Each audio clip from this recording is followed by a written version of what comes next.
Dr. Tony Huge of EnhancedAthlete.com. We're talking about heavyweight versus lightweight lifting. Big controversy in the sport of bodybuilding and how to build the most amount of muscle the fastest. I've got Coach Trevor back on. You all know Coach Trevor. And we're actually here in Las Vegas the day after the Olympia, the biggest bodybuilding competition in the world. And there is actually the top 12 bodybuilders in the world are in this gym with us right now. On the bench press right here behind us doing a photo shoot is Steve Kupla. Right over there is Big Ramy. Hide Yamagishi's over here. Ben Pekulski's over here. They're all here. So we're pretty much surrounded by the world's top bodybuilders.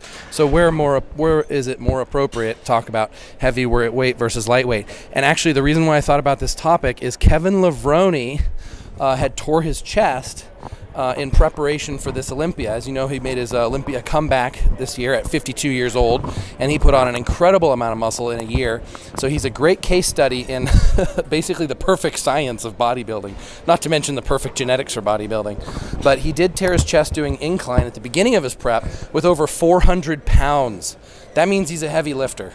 So let's just start with Kevin Levrone kind of as a case study, and then go into heavyweight versus lightweight. Because you guys are under the impression that a lot of the top guys lift very light, but here was Kevin Levrone preparing for competition, doing 400-pound incline. Yeah, so there's trade-offs to both. And Kevin, he's just, you can't really, it's hard to refer to him, and it's hard to refer to like guys like Ronnie, because there's only one of that kind of person. There's no one like Kevin. No one's like him. No one could do what he did. So far, we haven't seen it. So basically, some of these guys have such incredible genetics also that we can't look at what their training regimen is like. We can't say they lift lightweight, so I'll lift lightweight, or they lift heavyweight, so I'll lift heavyweight. Or lightweight. So not looking at an individual like that. That's right. Let's talk about the average person or slightly above average genetics. So it's give or take, but mine is heavyweights can build muscle, and they can build it quick. It's probably the easiest and fastest way to do it, the fastest approach. Now, when you start doing heavy compound movements, a couple things happen. Injury prone. Very injury prone doing those exercises heavy. Yeah. Two, when you start going really heavy, secondary muscle groups take over. Mm-hmm. So doing the bench press, and mine was one, my shoulders got big. My shoulders got very big, and my chest never grew. And it wasn't until I tore my shoulder the first time where I had to really lighten the load and squeeze my chest, and my chest actually grow. And it was a weird thing.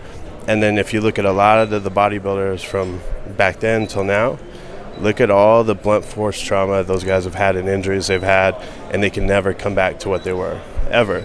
And then you have guys like Dexter, who, when you see any of his videos, when is he ever lifting heavy? Flex Wheeler, when was he ever lifting heavy? There's genetics a factor in there, but they're still going. At least Dexter. I mean, they're still going. So we're also talking about instead of going super heavy and taking 2 steps forward and then 1 step back when you have an injury, if you were to lift lighter, you can keep moving forward. You never have that off time. You never have to take a step back because of injury. So there's a benefit to lifting lighter for the longevity of the sport. Yeah, exactly. And he's a perfect example of that. And every single guy, that used to go heavy, something happens, they get back to it. They can never push the same weight again. So they can never get back to what they used to be. And that seems to be the biggest problem in all of them, especially like leg development. Any injuries, their waist gets big, they tend to have bigger waists from all the heavy lifting, and then their limbs start getting smaller. 2 questions so I don't forget. One is, what is heavy versus light? How many reps are we talking is heavy, and how many reps is light? And 2, is it different for different body parts? Do some body parts respond better to heavyweight, and some respond better to lighter weight, higher reps? Yeah, and everyone's different, but I definitely believe so. Like arms, for me, especially arms, lightweight. I used to go really, really heavy. We'd curl like the 75s, 80s. And they got some size, but there was no shape, and it didn't look good. If I flexed them, they didn't look good. They were just blocky. And lightening that up and really squeezing, not only did the shape come out in the peak, but the overall size really came out. Things like back, you really have to contract. So going too heavy, you're going to lose contraction because there's so many muscles in there. And back is probably contraction is the most important thing in your back. Learning that, because most people don't have that, and that's why when you see a big back, you're not used to something like that, because it's really hard to get that down. So training lighter on that, but heavy deadlifts were always one. You could go heavier, sometimes squats, and It's not like you can't just do one or the other. It's always good to incorporate them both. You can't really necessarily do one your entire career, and then just do the other your entire career. It's always good to have. If someone's going to lift lightweight and heavyweight in one workout, would you lift heavyweight at the beginning of the workout or heavyweight at the end of the workout? At the beginning. I would too, but Coach Marco actually lifts heavy at the end. He does all the light stuff first. That way the muscles are so warmed up. And I was afraid that would fatigue me too much. I wouldn't be able to lift heavy, but I was surprised when I do heavy at the end. I was surprised I still had a lot of my strength. Those fibers, those fast, ultra fast twitch fibers were still available. They didn't get used during lightweight workout, which also means that a lightweight workout is not necessarily tapping all the fibers. Yeah. There's some of those fast twitch fibers that need that heavy weight to get stimulated.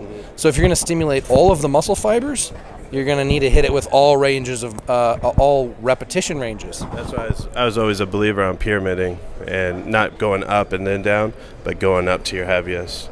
So you're getting the kind of best of both worlds as you get up there, and you take that last ones to absolute failure and beyond, and you're taking it either via heavyweight or more reps till failure, drop sets. So that's how I would always do it. Maybe this week or these days I was going to focus on going heavier, and so I'd pyramid up in weight and less reps, or maybe it was I'm going to pyramid up and do more reps to failure and still in less weight. So it was always dependent on the day, how I felt, and what I wanted to do. So pyramiding up to it, whether it's heavyweight or lightweight, that's why I say you can't just do one or the other. So one of the things that you guys said to me when had over 200 fans come up to me at MrOlympia and say they appreciated the channel. So I had no idea it was growing this fast, and I really appreciate the feedback from you guys. And one of the things you said that you like the most is that I don't just give my experience, but I bring in Coach Trevor. I talk about other athletes. I bring in other athletes. So let's do a little case study and talk about heavyweight versus lightweight with some of the other people that we've worked with. We worked with Hide Yamagishi, and he had us doing heavyweight, but like short rest between sets.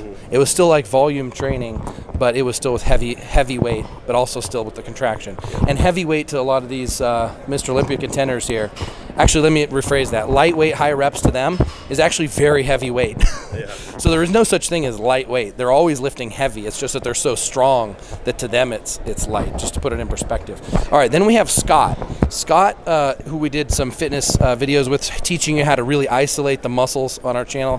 He lifts extremely lightweight. He does 30 reps per set, every set, drop sets, like 10 reps, 10 reps, 10 reps, or 15 reps, 15 reps, 15 reps in one set.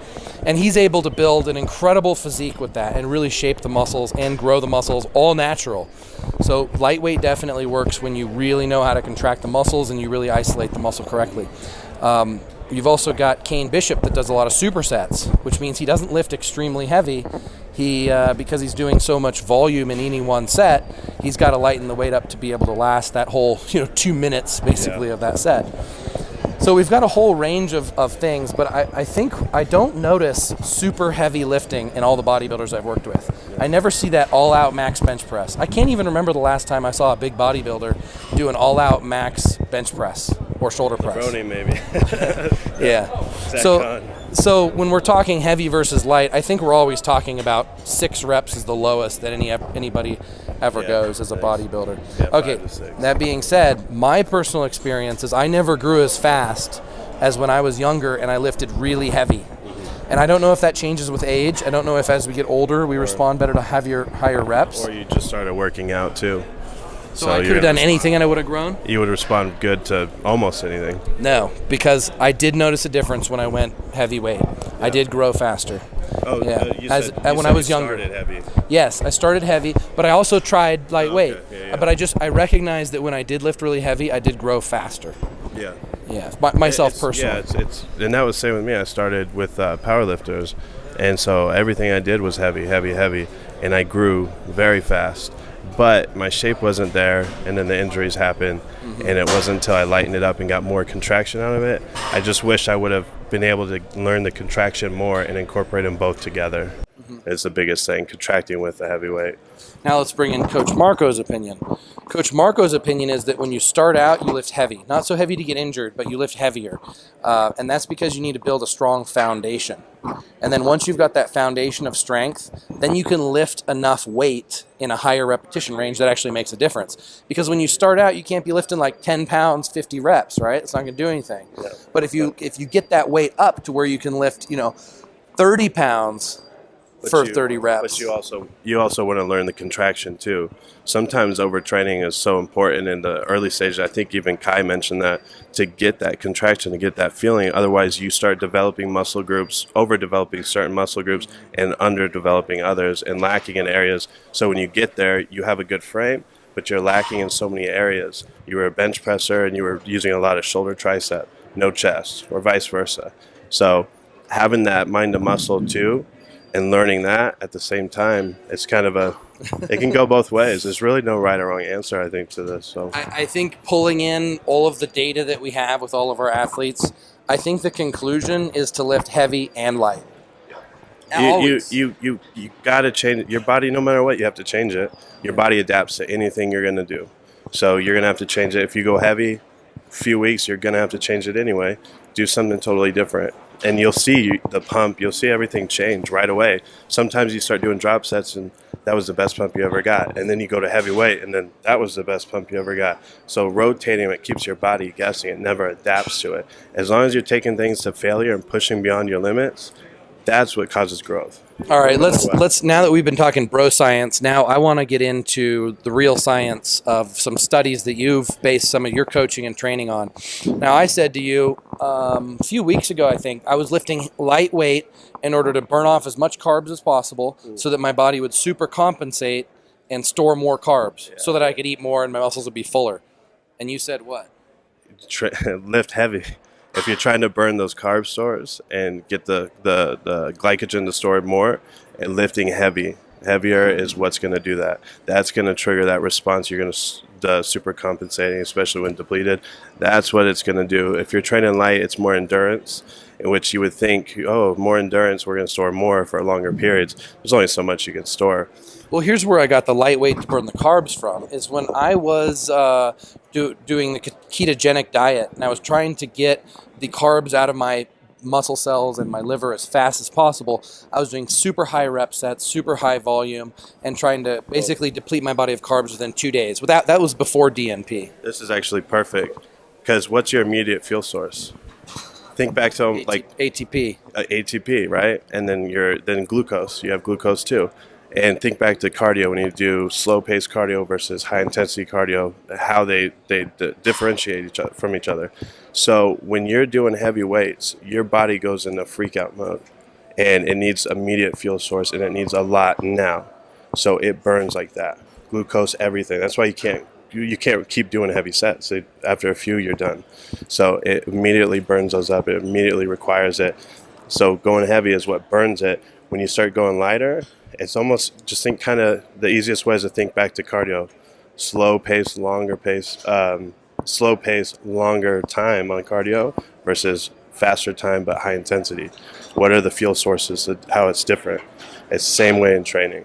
And Dan Duchesne's book was really good on explaining that, the body opus and the research on that. And it's almost counterintuitive, but I see where you're coming from. Heavy weight can cause more super compensation of glycogen in the muscles. Your body freaks out and just freaks out, and it'll start storing. And you're like a sponge. That's where that whole thing comes from after a workout. Okay, so we don't want to work out just for the purpose of building lactic acid, but here are some benefits to the lactic acid. Number one is that lactic acid buildup in the muscle is going to trigger a lot of local growth factors. Although, when people try to stick themselves with peptides in every possible muscle, kind of a waste. You could just work out harder, work out heavy, tear the muscle down, and then work out light and get the burn and build the lactic acid out. Other benefit is the IGF. Supposedly, IGF is really activated in the muscle when you get that lactic acid burn in those high reps. And that's what I heard from someone else. And then I tried it in the gym, and when I work out for the lactic acid burn while on IGF, it's a crazy feeling. I mean, you feel like the muscle is growing during the workout, like you're actually building muscle during the workout. It's a crazy feeling. Yeah. But the lightweight also has all these local growth factors and the lactic acid buildup, and so there's benefits of both. And then, So back to basically doing both heavyweight and lightweight. and then depending on what you're on too, that's another thing. Your diet, everything. I'm just going to summarize what Coach Trevor would say about that real quick. If you're on a lot of supplements, then sometimes the lightweight is more helpful because you just need to get that pressure inside the muscle. You need to get those supplements to force in the muscle and build up that pressure and bring all the nutrients to the muscle. That is potentially more important than the heavyweight. So, I guess we could have done like a natty versus enhanced, heavyweight versus lightweight, but I hope you guys understand where we're coming from. The more supplements you're on, the more that lightweight will be effective as well. All right, that's all we got time for. Be swell and swole, my friends of freedom, my pioneers of human evolution.